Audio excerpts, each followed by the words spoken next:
For the last few episodes, we have been talking about consciousness. Consciousness is our ability to perceive the world within and around us. When we talk about the world around us, we come across the material world and the spiritual world. But for us to understand the material world and the spiritual world, we have to understand matter and spirit first. Matter refers to mass.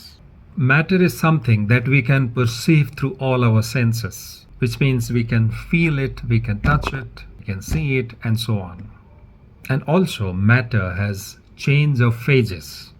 For example, from expansion to contraction to equilibrium, and so on.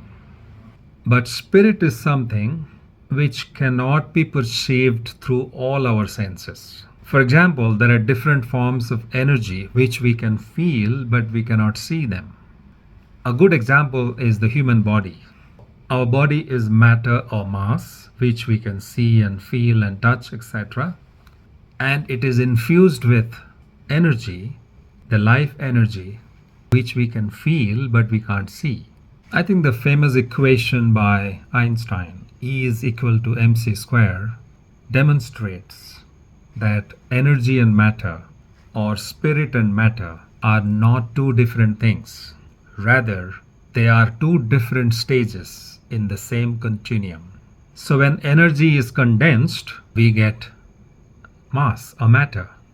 Again, when matter is dispersed, it becomes energy. In other words, matter is nothing but energy or spirit in gross form. And again, energy or spirit is matter in fine form. Based on this logic, we can conclude that the material world and the spiritual world are not different from each other. They both are deeply interrelated. They are inseparable. If we raise our consciousness and peep into both these worlds, we realize actually the spiritual world is the cause behind the material world. What lies behind the material world is the spiritual world. What lies behind matter is spirit.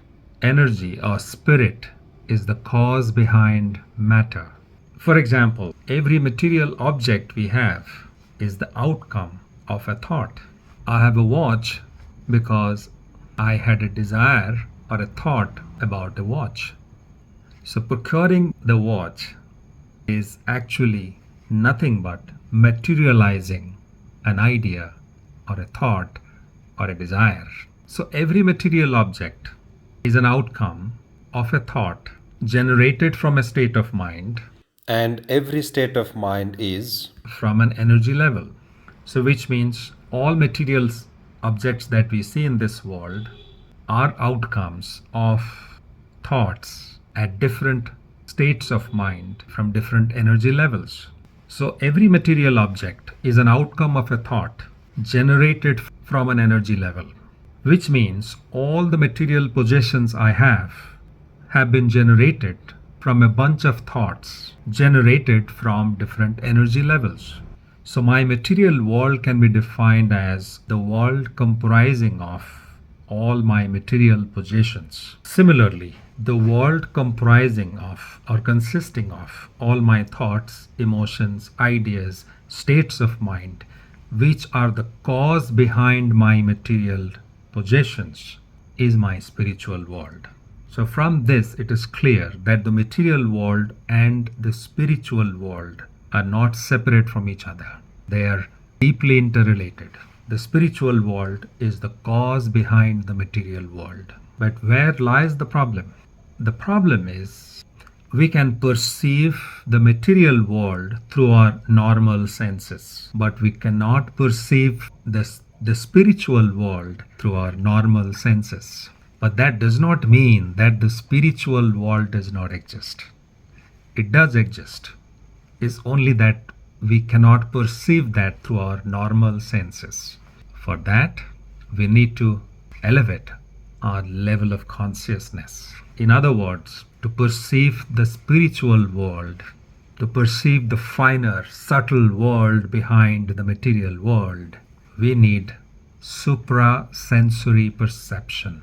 And that can be achieved by having a true guide at the center of our life and by meditating upon him with the repetition of the holy name or mantra which has been embodied in the true guide himself. We shall talk more about it in the next episode.